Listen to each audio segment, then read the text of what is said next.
Alas 2:47 ng madaling araw.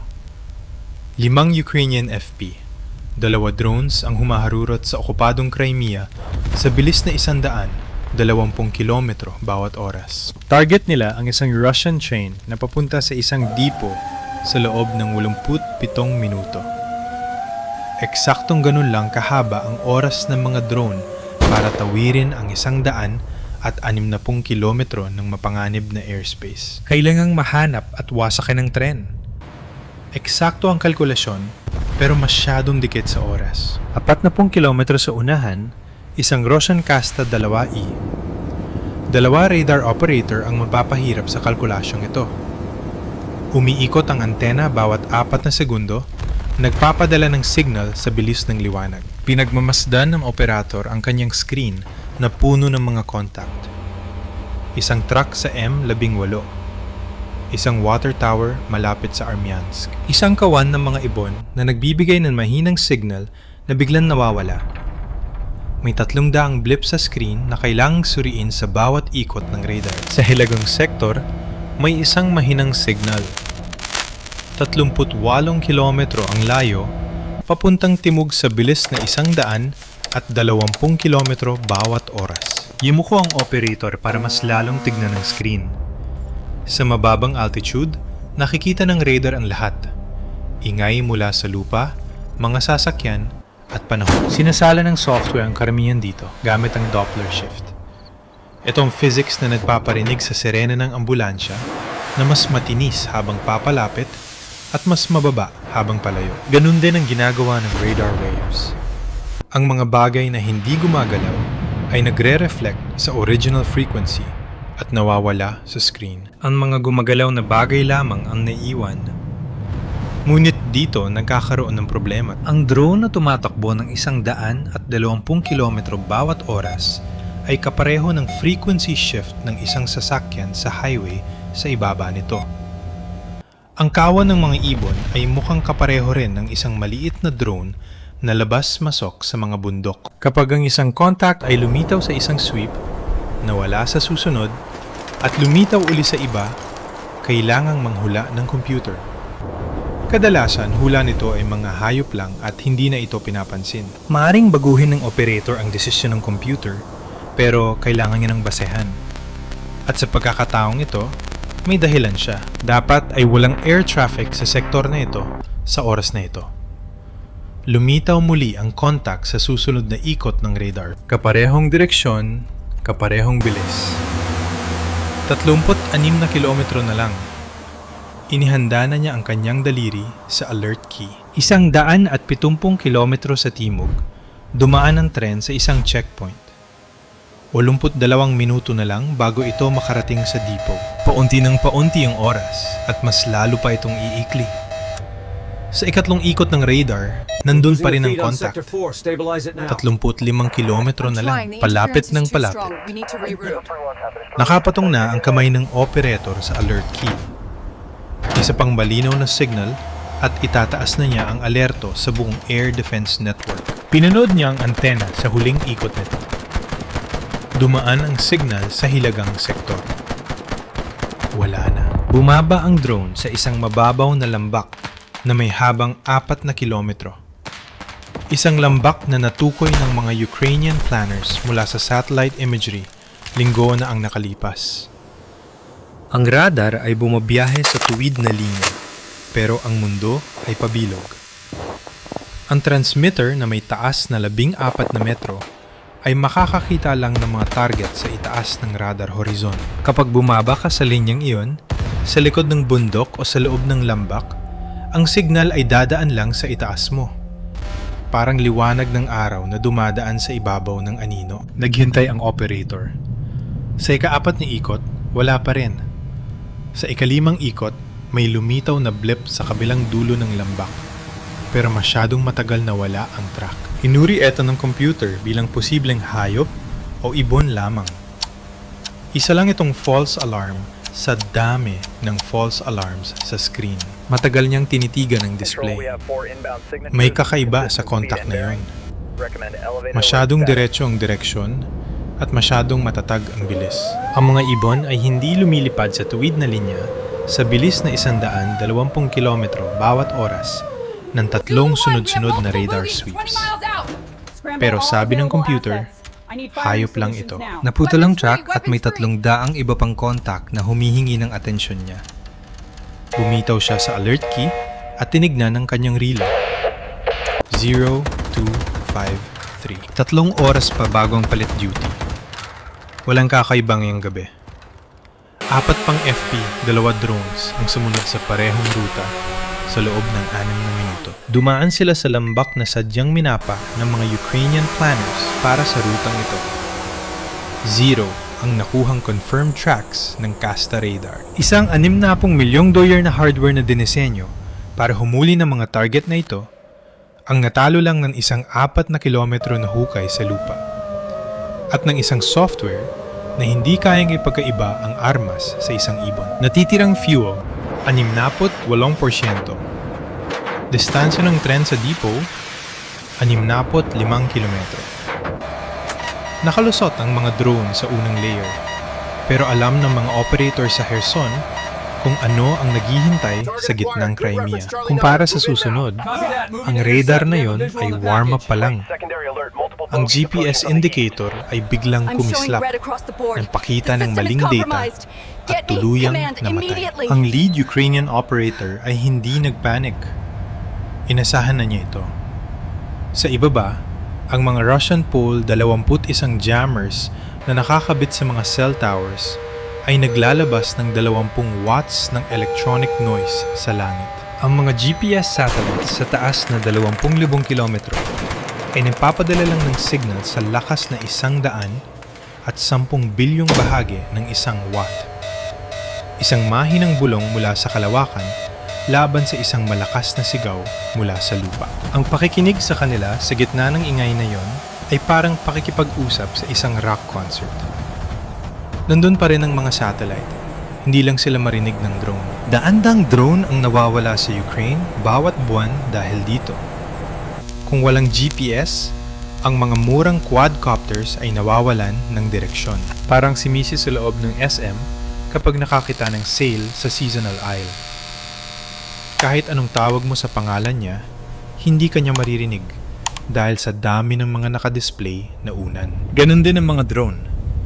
Nagpapadala ng command ang mga operator pero walang nakakalusot sa static. Umiikot lang sila ng walang silbi hanggang sa maubos ang battery at bumagsak sa kung saan. Ang FP2 ay ginawa para sa eksaktong problemang ito. Sa sandaling mawala ang GPS, 3 ring laser gyroscopes at 3 accelerometers ang papalit. Sinusukat ng gyroscopes ang pag-ikot gamit ang mga laser beam. Kapag lumiko ang drone, mas malayo ang nilalakbay ng isang beam kaysa sa isa na sinusukat sa kaliit-liitang distansya. Walang gumagalaw na parte. Puro liwanag lang na dumadaan sa salamin para sukatin ang bawat galaw ng aircraft. Sinusubaybayan naman ng accelerometers ang bilis ng drone. Pinagsasama-sama ng navigation computer ang lahat ng database sa huling alam na lokasyon mula sa GPS. Maganda ang math nito, pero ang problema ay ang tinatawag na drift. Ang maliliit na error sa sensor ay naiipon sa paglipas ng panahon. Kahit ang napakaliit na maling sukat ay pwedeng maging malaking pagkakamali sa direksyon pagkalipas ng isang oras. Gumagamit ang computer ng Kalman filter para mabawasan ang mga error na ito.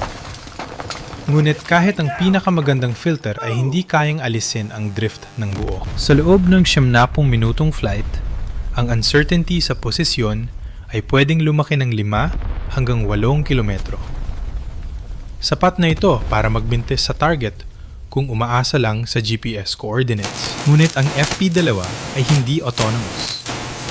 Nakikita ng operator ang live video mula sa camera nito. Manemanuhin niya ang pag-asinta kapag malapit na. Kailangan lang siyang dalhin ng mga instrumento sa sapat na distansya para mahanap ang target. Ang jamming network sa Crimea ay parang isang mamahaling istasyon ng radyo na nagpapatugtog ng static sa mga taong hindi naman nakikinig. Natitirang fuel, 54%. ENS, uncertainty, 2.8 kilometro. Distansya ng tren sa Dipo, 52 kilometro. Bukas pa rin ang pagkakataon para sa strike. Biglang may nangyaring hindi inaasahan. Bumalik ang GPS indicator. 4 na satellites ang nakuha. Valid ang position fix. Kumunot ang noo ng operator. Ang jamming sa bahaging ito ng Crimea ay dapat 24 sa 7 at walang butas. Hindi naman tumaas ang drone o lumipat sa malinis na airspace. Walang nagbago. Tinignan niya ang coordinates. Ayon sa GPS, ang drone ay lumilipad ng 12 kilometro sa silangan ng totoong posisyon nito. Ang mga kalye sa video ay hindi tumutugma sa coordinates sa GPS. May water tower sa video na wala naman sa mga coordinates na yon. Hindi sila nagtutugma. Hindi ito jamming. Ang jamming ay nilulunod lang ang signal. Ito ay mas malala pa. Isang GPS spoofer ang naglalabas ng mga peking satellite signal. Kaparehong format, pero maling timing. Kaya gumagawa ito ng mga peking coordinates. Ang mga GPS receivers ay kumakalkula ng posisyon based sa time delay ng mga satellite.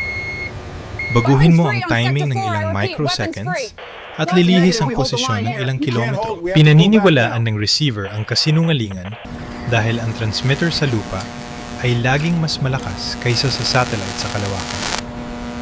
Ang isang autonomous drone na nagtitiwala sa maling coordinates ay lilipad patungo sa wala. Ang isang sopistikadong spoofer ay pwedeng magbigay ng maling altitude data.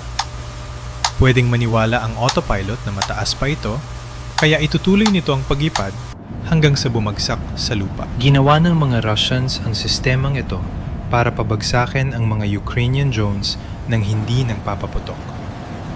Matalino, mura, at epektibo. Pero laban sa FP-2, wala itong silbi. Ang mga backup instruments ay hindi tumitigil sa pagtakbo. Nang biglang sabihin ng GPS na ang drone ay nag-teleport ng 12 kilometro nang walang naramdamang galaw ang accelerometers, alam ng computer na nagsisinungaling ang GPS. Ang mga physical na bagay ay hindi nagte-teleport. Hindi nagsisinungaling ang math. Pero hindi lang yan ang kayang gawin ng mga Russian spoofers. Ang totoong GPS signal ay galing sa iba't ibang parte ng langit. Ang isang ground spoofer ay nanggagaling lang sa isang lokasyon. Sinusuri ito ng software. Kung ang lahat ng signal ay nanggagaling sa iisang anggulo, peke ang mga ito. Bumagsak din ang spoof signals sa test na ito. Pinatay ng operator ang GPS. Nawala ang mga maling coordinates. Bumalik siya sa backup instruments. Lumalaki na naman ang uncertainty circle. Ngunit mas mabuti na ang tapat na pag-aalinlangan kaysa sa kampanteng kasinungalingan.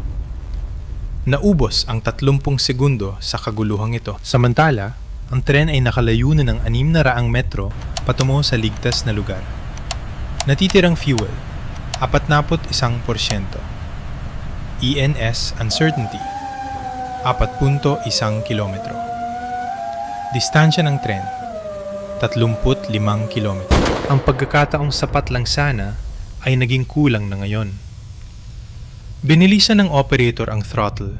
Ipinagpalit ang fuel para sa bilis. Sa unahan, may isang tren na tumatakbo sa dilim.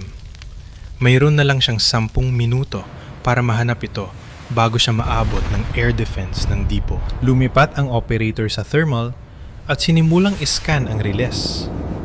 Sa infrared, ang mga bakal na riles ay may mahinang liwanag at malamig. Mas mabilis maglabas ng init ang bakal kaysa sa lupa. Kaya mas malamig ang riles sa gabing ito ng Disyembre. Lumalabas ang mga madilim na linya sa gitna ng mas mainit na bukid. Hindi nakakakita ng liwanag ang thermal camera. Nakakakita ito ng pagkakaiba sa temperatura. Sinusundan niya ang riles mula sa Dipo. Nakatitig sa video feed na may 30 frames per second. 3 segundo ng bakanteng riles. 4, 5. At nakita na niya ito. Isang maliwanag at puting signal na gumagalaw patungong timog. Ang makina ng locomotive ay nagliliyab sa gitna ng malamig na bukid. Sa likod nito, Mga hugis parihaba na nakapila. Ang mga tank cars ay naglalabas ng mahinang init mula sa fuel sa loob nito. Binilang niya ito. 23 cars ng diesel at aviation gas. Hindi ito makakarating sa mga Russian units kung siya ang masusunod. Pero mas malapit na ito sa depot kaysa sa inaasahan niya. 20 kilometro na lang. Tumatakbo ito sa bilis na 40 kilometro bawat oras. May 4 na minuto na lang siya bago pumasok sa air defense umbrella. May pagpipilian siya. Maghintay na huminto ang tren sa depot para sa madaling target. O umatake na ngayon habang gumagalaw ito para maharangan ang riles ng ilang araw. Pinili niya ang ngayon, pero hindi ito madali. Karamihan ng strike drones ay autonomous sa GPS coordinates para sa mga gusali o nakaparadang eroplano. Pero ang tren na tumatakbo ng 40 kilometro bawat oras ay makakalayo ng 330 metro sa loob ng huling 30 segundo ng approach. Kung GPS lang ang gamit, siguradong mintis ito. Ang FP-2 ay kontrolado ng tao hanggang sa impact, minamaniobra patungo sa gumagalaw na target. 170 kilometro ang layo sa Kherson, ang video feed ng operator ay dumadaan sa isang relay drone sa itaas. Kapag ijinalaw niya ang joystick, ang command ay aayat sa relay, bababa sa FP-2 at papasok sa computer. Mayroong 200 milliseconds na delay o latency. Kailangan tansyahin ng operator ang asinta sa kung nasaan ang target sa susunod na sandali. Ibinaba niya ang drone sa 20 metro, kasing taas lang ng damo para hindi makita ng radar. Binagala niya ang bilis para tumugma sa tren. 400 metro sa likod at papalapit na. Sa loob ng locomotive cab, walang kaalam-alam ang engineer sa parating. Tahimik ang gabi sa kanyang mga instrumento. Green light sa lahat ng panel. Maayos ang fuel pressure at matatag ang bilis sa 40 kilometro bawat oras. Sa kanyang bintana, nakikita niya ang madidilim na bukid at ang mga bituin sa langit. Ang ingay ng 4,000 toneladang fuel sa likod niya ang bumibingi sa lahat. 3 buwan na niyang ginagawa ang rutang ito. Parehong schedule, parehong checkpoints. Akala niya ay routine lang ang gabing ito. 12 kilometro na lang ang layo ng depot. Sa loob ng 4 na minuto, ibibigay na niya ang kargamento at magkakape. Hindi niya alam na ang 4 na minutong yun ay hindi na darating. Kung alam lang niya kung saan titingin, makikita niya ang isang madilim na hugis sa gitna ng mga bituin. 100 metro na lang sa likod. Pinili ng operator ang kanyang target. Ang ikatlong tank car sa likod ng locomotive. Sapat ang layo nito para hindi lang basta maderail ang makina, kundi para kumalat ang apoy sa buong tren. Natitirang fuel, 19%. Distansya, 50 metro. Nakalock na ang target. Ang ikalawang FP-2 ay 800 metro sa likod ng una, nakatutok sa ibang bagon. Ang ikatlo ay papunta sa dulo ng tren. Ang ika-4 at ika-5 ay nauna na patungo sa depot mismo, 12 kilometro sa unahan. At natukoy na sila. Ang Pantsir, S1 ng depot, ay nakakita sa kanila sa thermal imaging sa layong 8 kilometro. 2 maliliit na signal ang papalapit sa bilis na 120 kilometro bawat oras sa altitude na 20 metro. Ang radar na ginawa para sa mga cruise missiles ay inakala silang ingay lang sa lupa. Nag-switch ang operator sa manual tracking gamit ang electro-optical mode. Ang kanyang twin, 30mm autocannons ay kayang magpaputok ng 5,000 rounds bawat minuto. Mayroon na lang siyang 15 segundo bago makarating ang mga drone sa 500 metro, kung saan hindi na kayang bumaba ng kanyon para tumama sa mababang target. Bawat weapon system ay may limitasyon sa geometry. Ang turret ng Pantsir ay kayang bumaba hanggang -5 degree lamang. Anumang bagay na mas mababa sa anggulong yon ay hindi na kayang tamaan. Ang system na ito ay para sa mga target na galing sa itaas, Hindi para sa mga target na kasing laki ng plato na dikit sa lupa. Nampaputok na siya. Ang bawat bala ay may maliit na radar na sumasabog kapag malapit na sa target. Bawat isa ay nagiging 400 piraso ng shrapnel. Sa bilis na 5,000 rounds per minute, gumagawa siya ng pader ng pagkawasa. Ang ika-4 na drone ay naglaho sa layong 2,100 metro.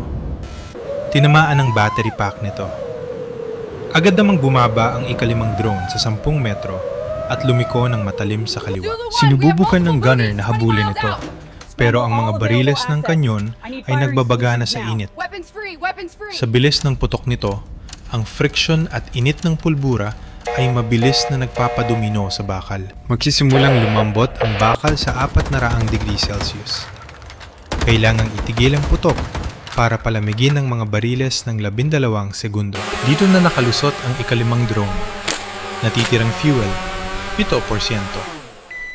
Lumitaw na sa thermal display ang mga malalaking storage tanks ng depot. 3 minuto na lang, handa na ang lahat.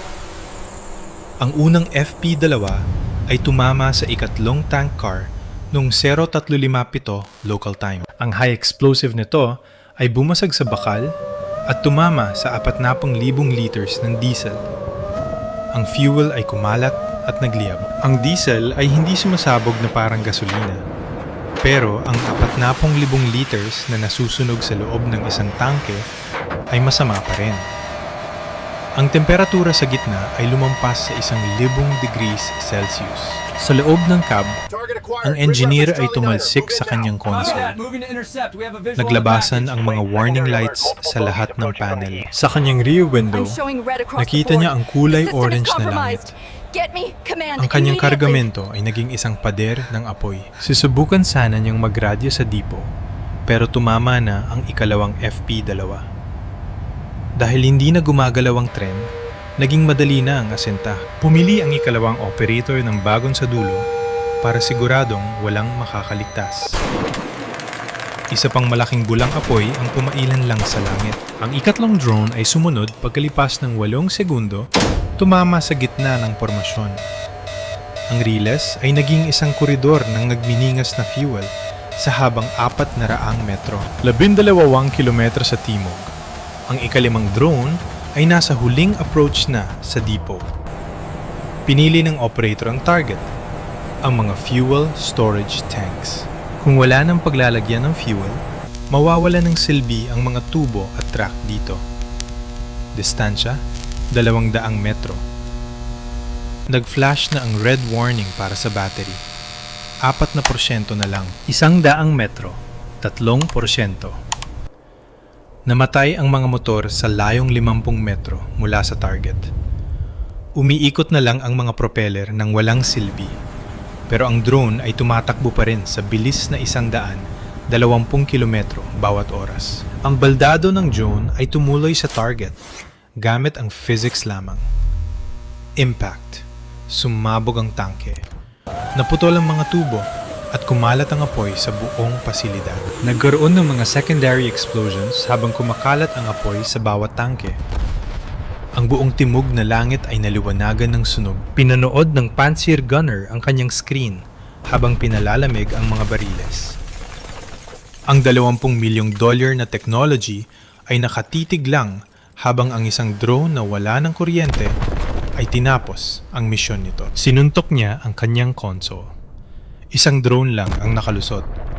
At ang isa ay sapat na. Lahat ng shipment ng fuel na dadaan sa rutang yon ay kailangang ilipat ng daan. Papunta sa mga depot na paubos na rin ang stock.